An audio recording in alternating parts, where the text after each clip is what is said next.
40 ஆண்டு காலம் கோவையிலே பல்வேறு இடங்களிலே தமிழை வளர்ப்பதற்கும் தமிழருடைய புகழை நிலைநாட்டுவதற்கும் அரிய பணியை ஆற்றி வருகிறது என்கின்ற ஒரு செய்தியை உலகிற்கெல்லாம் எடுத்துச் சொல்லும் விதமாக திருக்குறள் ஆய்வுக் கழகத்தின் சார்பாக உலக தமிழர் கழகத்திற்கு சிறப்பு விருது வழங்கி, சிறப்பு விருது என்றால் அதிலும் முதன்மையான சிறப்பு விருது, அங்குதான் பெருமைக்கு மேல் பெருமை இருக்கிறது. அந்த வகையிலே சிறப்பு விருது வழங்கி எங்களை எல்லாம் மேலும் ஊக்கப்படுத்தி மென்மேலும் பணிகளை தொடர வேண்டும் என்கின்ற ஒரு அவாவின் அடிப்படையிலே உலக தமிழ் நெறிக்கழகம், நெறிக்கழகம் என்றால் நெறி என்றால் வழி என்று அர்த்தம். உலகத்திலே தமிழ் எந்த வழியை சொல்லுகிறதோ அந்த வழியை நாமெல்லாம் கடைபிடிக்க வேண்டும் என்கின்ற ஒரு கோட்பாட்டின் அடிப்படையிலே தான் உலக தமிழ் நெறிக்கழகம் என்ற பெயரை வைத்துக் கொண்டோம். அந்த அடிப்படையிலே எங்களுக்கெல்லாம் ஒரு சொல்லுவாங்க, ஒரு ஊக்க மருந்து. இப்பொழுது ஊக்க மருந்து என்றால் வெவ்வேறு ஊக்க மருந்துகளுக்கெல்லாம் போய்விட்டது. நாடு எங்கோ நாசமாகி போய்கொண்டிருக்கிறது. ஆறு குளமெல்லாம் வீணாகி போய்கொண்டிருக்கிறது. மக்கள் எல்லாம் வீணாகி போய்கிறார்கள். மாணவ செல்வங்கள் எல்லாம் மனமெல்லாம் பதைக்கின்ற வகையிலே மாறுதல்களை இந்த உலகம் நிகழ்த்திவிட்டது. எனவே மனம் பதிக்கிறது, நெஞ்சு பொறுக்குதில்லையே. இந்த நிலையத்தை மனிதனை நினைக்கும் போதெல்லாம் நெஞ்சு பொறுக்குதில்லையே என்று சொல்லுவோம். அந்த அடிப்படையிலே இந்த மனிதர்களில் இங்கு ஆளக்கூடிய எல்லா வகையான அரசியலும் தான் இந்த சமுதாயத்தை நாசம் செய்துவிட்டது என்கின்றதை நாம் நெஞ்சை உயர்த்தி சொல்ல முடியும். அதனால் அந்த அடிப்படையிலே உலக தமிழர் கழகத்தின் சார்பாக என் கடன் பணி செய்து கிடப்பது என்கின்ற அடிப்படையிலே நம்முடைய வேலையை நாம் தொடர்ந்து செய்து கொண்டிருக்கின்றோம். விருது வழங்கி சிறப்பித்த திருக்குறள் ஆய்வுக் கழகத்தின் சார்பான முனைவர் மூக அன்வர் பாட்சா அவர்களுக்கும் புலவர் நா கணேசன் ஐயா அவர்களுக்கும் இந்த சபையின் சார்பாக எங்களுடைய நன்றியை அவர்கள் பாதத்திலே காணிக்கையாக்கி வழங்குகின்றோம். இந்த நிகழ்ச்சியிலே அடுத்தபடியாக நம்முடைய கருத்து பொழிவு நிகழ்ச்சி அழகின் சிரிப்பு முனைவர் காசோ ராதாகிருஷ்ணன் MA PhD அவர்கள் காலம் கருதி நம்முடைய அவையிலே இருப்பவர்களெல்லாம் மகிழ்விக்க கருத்துக்களை நல்குமாறு அன்போடு அழைக்கின்றேன்.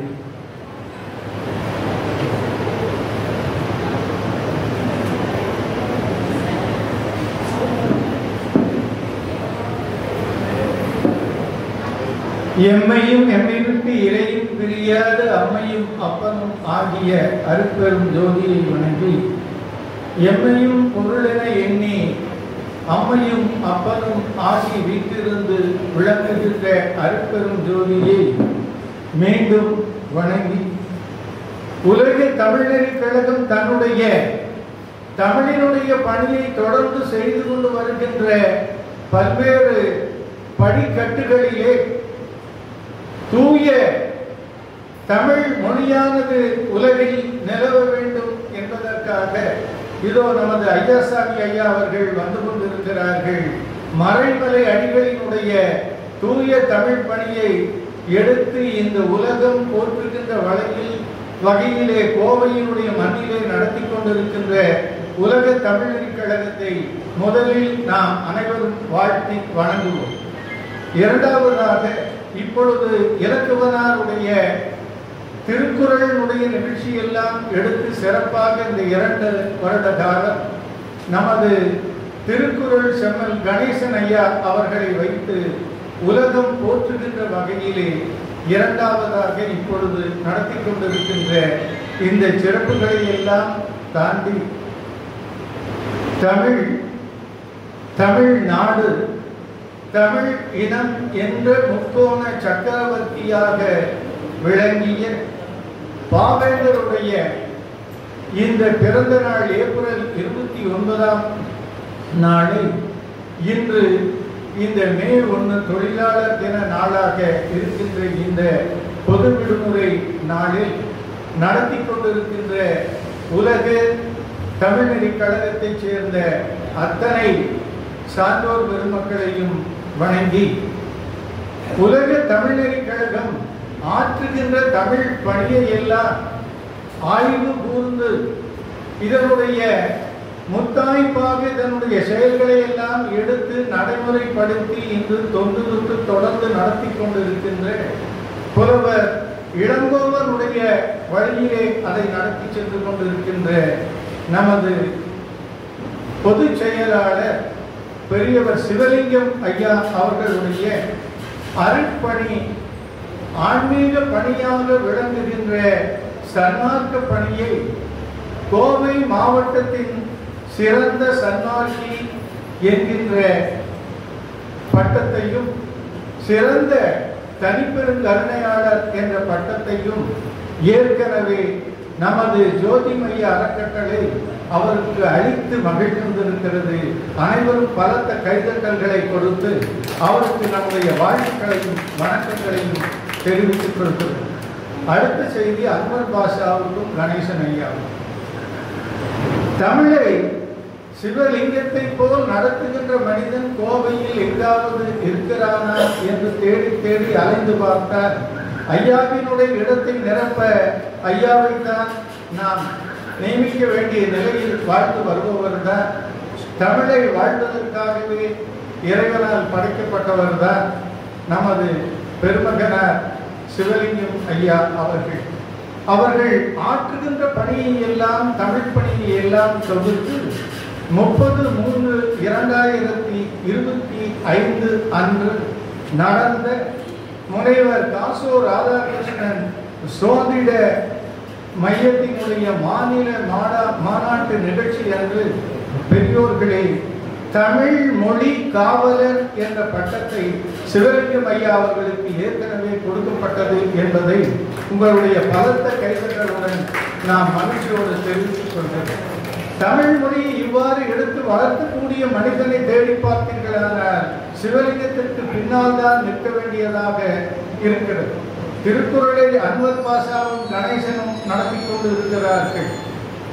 மல்டிபிள் நிகழ்ச்சியாக பல்வேறு நிகழ்ச்சியாக தமிழை நடத்தி கொண்டிருக்கின்ற பெருமகனார் சிவலிங்கம் ஐயா ஒருவரே.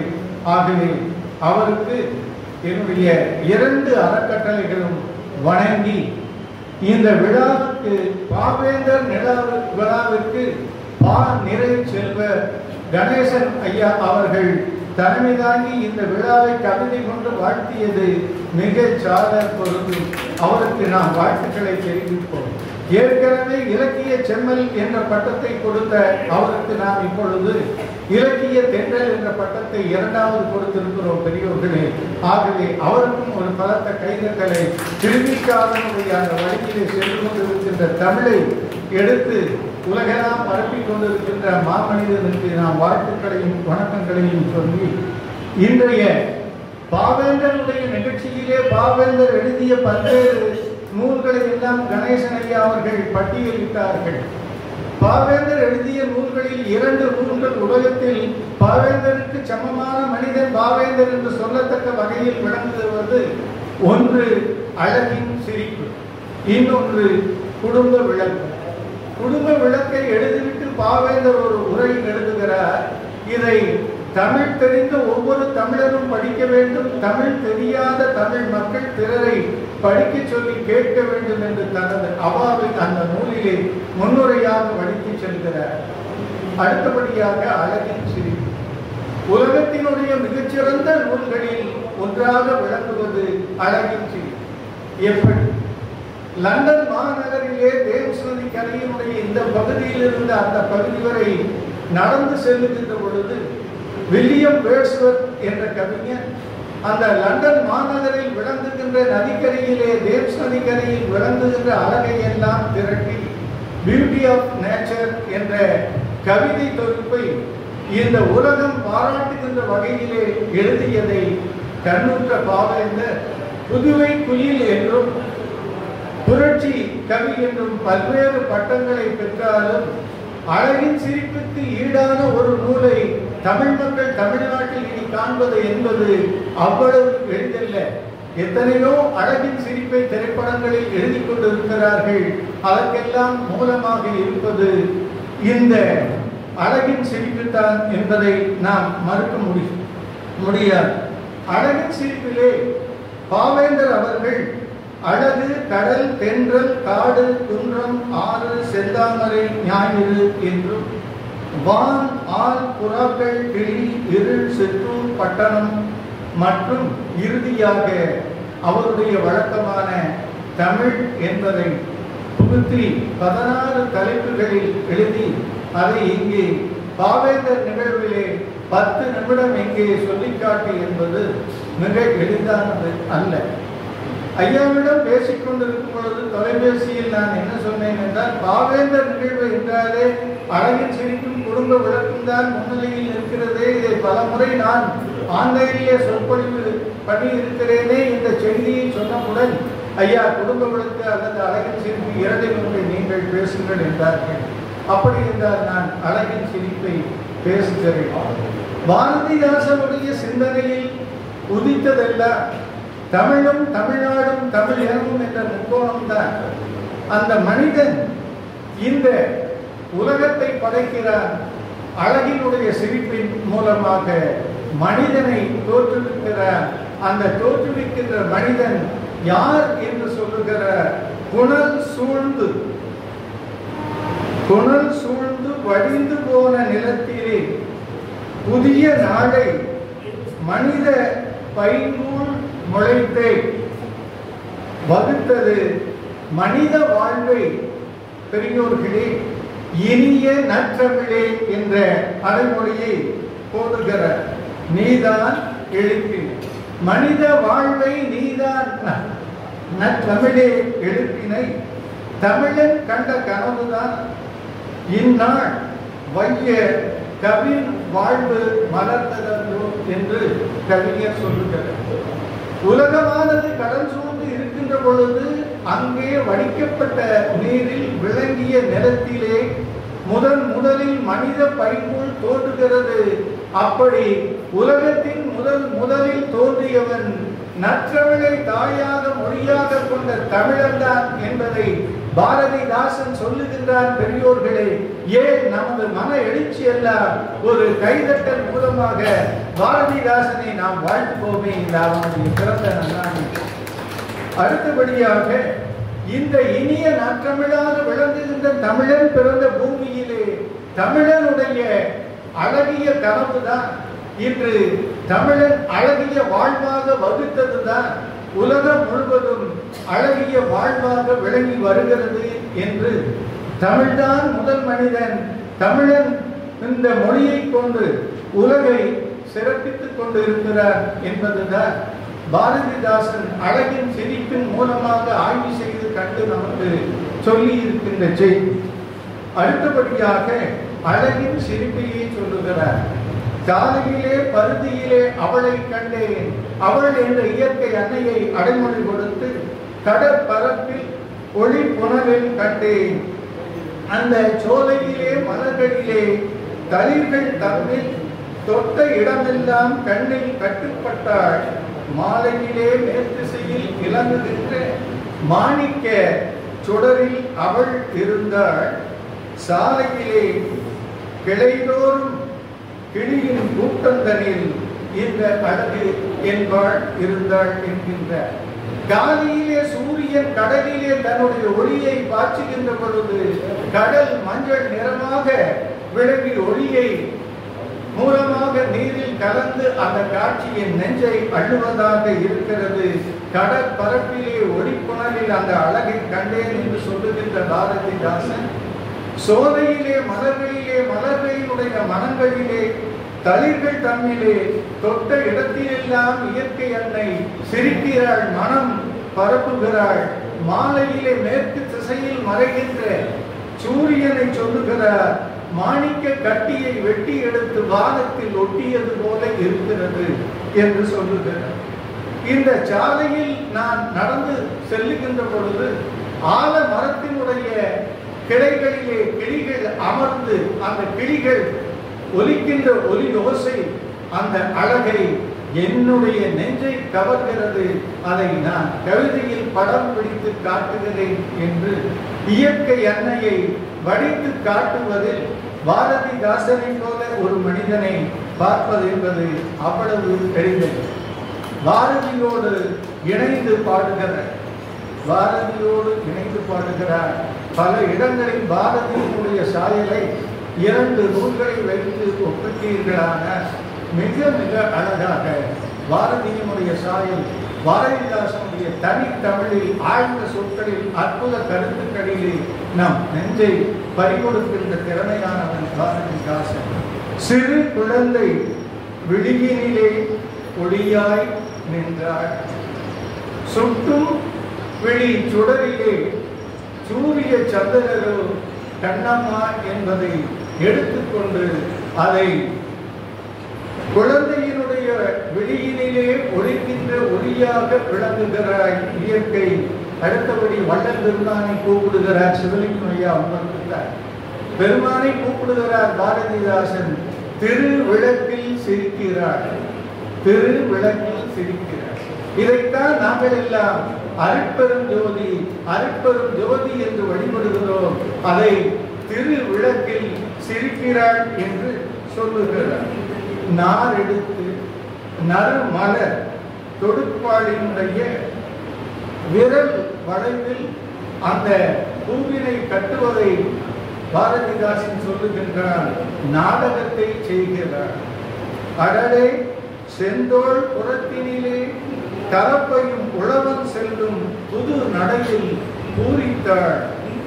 விளைந்த நன்சை நிலத்திலே என் விழியை நிறுத்தினாள்.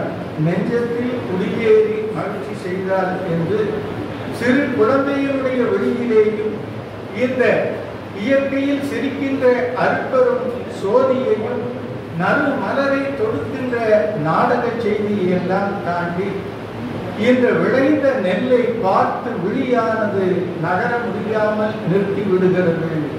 இதை கண்ணதாசன் எடுத்துக்கொள்கிறார். பெரியோர்கள், இங்கே நமது ஆறுமுகம் கண்ணதாசன் ஸ்பெஷலிஸ்ட் இருக்கிறது. ஆரோடும் மண்ணில் எங்கும் நீரோடும் ஏரோடும் என்றும் நம்ம பேரோடும் யாரோடும் வேதம் இல்லை ஊரோடும் சேர்ந்து உண்ணலாம் என்று கண்ணதாசன் சன்மார்க்கம் பாடுகிறார். யாரோடும் வேதம் இல்லை வள்ளல, ஊரோடும் சேர்ந்து உண்ணலாம் மறுபடியும் வள்ளல. பச்சை வண்ண சேலை கட்டி முத்தம் சிந்தும் நெல்லம்மா, பருவம் கொண்ட பெண்ணை போலே நானும் என்ன சொல்லம்மா என்று நன்செயிலே விழியை நிறுத்திவிட்டார் என்று தலையை குத்தி கொண்டு நமது செட்டிநாட்டு பாரதி கவிஞர் கண்ணதாசனுடைய குடும்பத்தைச் சேர்ந்த பெரியவர் அமர்ந்து பார்த்து கொண்டிருக்கிற கண்ணதாசனுக்காக உங்கள் கைதட்களை தட்டுங்கள். அந்த மனிதன் வாழ்ந்து உயர்ந்து நிற்க.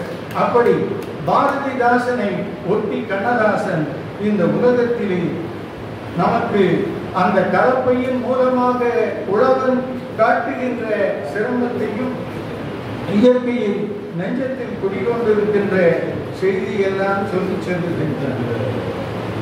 திசை கண்டேன் வான் கண்டேன் உட்புறத்தில் செறிந்தவனாம் பலப்பலவும் கண்டேன், அசைவனமும் நிற்பனமும் கண்டேன் என்று இயற்கையினுடைய ஐம்பூத இயக்கத்தை கொண்டு வந்து நிறுத்துகிறான். மற்றும் அழகு தன்னை கண்டேன், நல் இன்பம் கண்டேன் என்று பசையுள்ள பொருளில் எல்லாம் பசையவள்தான், பழமையினால் சாகாத இளையவள்தான். இந்த வரியை நன்கு நாம் யோசிக்க வேண்டியது. பழமையினால் சாகாத இளையவள்தான், நசையோடு நோக்கடா எங்கும் உள்ளாள், நல்லழகு வசப்பட்டாள். எல்லா திக்கிலும் எல்லா திசைகளிலும் வானும் கடலும் மண்ணும் காட்டுகின்ற இயற்கை அழகை நான் ரசிக்கிறேன். மீண்டும் மீண்டும் என்னுடைய உள்ளத்திலே பசை போல ஒட்டிக் கொள்கிறாள் அந்த இயற்கை அழகை. நமக்கு நீண்ட காலமாக இந்த இயற்கையை சொல்லி செல்வதால் அவளுடைய ஆயுளோ இயற்கையினுடைய தன்மையோ மாறவில்லை. அவள் இளையவளாகவே இருக்கிறாள், அந்த அழகினை நான் ரசிக்கிறேன் என்று 3 அழகின் சிரிப்பினை மிக மிக அற்புதமாக வில்லியம் வேர்ட்ஸ்வர்த்தை வெளியே தள்ளிவிட்டு தமிழால் விளையாடி காட்டுகிறார் நமது பாரதிதாசன் அவர்கள். கடலை எடுத்து பெரும் புனல் நிலையும் வானில் பிணைந்த அக்கரையும் நீண்ட கொடிய அளவிடா முடியாத நிலையில் இருக்கின்ற தண்ணீரினுடைய அளவையும் இவ்வால் ஒழுங்காக வடக்கும் தெற்கும் ஓர் நீர்பிறப்பு தாழை இரு விழி சிறகால் காண்கிறேன், முழு கடலையும் முழுவதையும் பார்க்க 1 கோடி விழி சிறகுகள் வேண்டும் என்று இங்கு அழகிய நயத்தை பார்க்கிறோம். இந்த விழி சிறகு என்கின்ற உண்மையை சொல்லி 1 கோடி விழி சிறகு என்ற செய்தியை இங்கு பாரதிதாசனுடைய வரிகளிலே நாம் பார்க்கிறோம். அடுத்தது கண்ணதாசனால் பிரிக்கவும் மறக்கவும் ஏன் தூங்கக்கூட முடியாத சில வார்த்தைகள். இது நான் கல்லூரியில் படிக்கின்ற பொழுது கவிஞரே சொன்ன வார்த்தை. நான் எங்கெங்கெல்லாம் வாய்ப்பு கிடைக்கிறதோ அங்கெல்லாம் நான் பொதியையும் தென்றலையும் வலியையும் மீனையும் வைகையும் விடுவதே இல்லை என்று கண்ணதாசன் சொல்கிறார். அதற்கு மூலப்பொருளாக பாரதிதாசன் குளிர் தரும் சந்தனம் சார் பொதிகையில் குளிர்ந்து ஆங்கே கொடி நல்மலரின் கூட மனத்தினை உண்டும் வண்டின் கிளர் நாரும் பண்ணில் நல்க கேள்வியை அடைந்த நாடும் வளர்கின்றாய் என்றதே உன் வரவினை வாழ்த்தது உண்டு. இந்த தென்றலைத்தான் இவர் காட்டுகின்ற பொதுகையில் புறப்பட்டு சந்தனத்திலே நறும் மலரிலே புகுந்து வெளியே வந்து நமக்கு மனதில் மகிழ்ச்சியையும் இனிமையும் தருகின்ற சந்தன காற்றாக பொய்கை காட்டுகிறது. இதைத்தான் நமது ஆறுமுகம் ஐயா பொதுகையிலே புறப்பட்ட தென்றலே என்று சொல்லுகிறார். பொதியில் பிறந்து வளர்ந்து நதியில் தவழ்ந்து வந்து மதுரையை கடந்து வந்த தமிழ் மன்னனே என்று குழந்தையை உருவகப்படுத்துகிறான் கண்ணதாசன். அதற்கு ஈடான திரைப்பட கவிதை இன்று வரை இல்லை. அப்படிப்பட்ட கவிதையை தொகுப்பதற்கு அடிப்படை காரணமாக இருந்தவன் இந்த பாவேந்தர் பாரதிதாசன் தான். தென்றலையும் பொதிகைக்குள் வாழ்ந்தவன் பாரதி. அவனுடைய சாயலை அப்படியே எடுத்து நமக்கு பாடி காட்டுகிறார். காடு என்ற எடுத்து செலுந்தி யாச்சா இலந்தை தேர்த்து ஒன்றை எல்லாம் பெருங்காட்டின் உரை அந்த பெரும் ஊரை மேலே நீண்ட ஒரு மூங்கில் 2 குரங்கு கண்டே பொன் ஊசல் ஆட குருந்தை ஆடம் கண்டே கோணன் மாமரம் கண்டேன் என்று இந்த கொன்றை குருந்தை போன்ற மூங்கில் போன்ற பல்வேறு மரங்கள் ஒருங்கிணைந்து காட்டிலே ஒளியானது புகாதவாறு வானம் தெரியாதவாறு வானத்தை மூடி மறைத்து காட்டிற்கு கூரையாக இந்த மரங்கள் அமைந்திருக்கிறது என்ற உருவகத்தை பாரதிதாசன் நமக்கு காட்டி செல்கிறார். அப்படிப்பட்ட அந்த மூங்கில்களிலே 2 குரங்குகள் விளையாடுவதை பார்த்து நான் மனம் மகிழ்ந்தேன் என்று மரங்கள் எல்லாம் காட்டிற்கு வான கூரையை மறைத்து கூரை அமைக்கிறது என்ற கற்பனையை சொல்லி செல்கிறார். அடுத்தபடியாக ஆறு. இந்த ஆறைத்தான் எத்தனை கவிஞர்கள் தமிழ் பொறுத்தவரையிலே அகப்புறம் முதல் கொண்டு இன்றைய இலக்கியங்கள் அத்தனையிலுமே எத்தனை விதமாக ஆறை பாடியிருக்கிறார்கள். நோய் தீர்ந்தார் வறுமை தீர்ந்தார் 100க்கு 100 பேரும் ஓய்வின்றி கலப்பி ஊற்றி உணவு பண்டங்களை செயல்களின் மகிழ்ச்சி கண்டு சிலம்படி குறுங்க ஆற்றுத்தாய் நடக்கின்றாள் வையம் நடக்கவே தலைக தலைக என்று உலகத்திலே வாழ்கின்ற அத்தனை மனிதர்களும் நீரார் கலப்பையை எடுத்துச் சென்று 100க்கு 100 பேரும் உழைத்து இந்த அத்தனை மனிதர்களும் உணவை உண்கின்ற காட்சியை இந்த ஆறு காட்டுகிறது.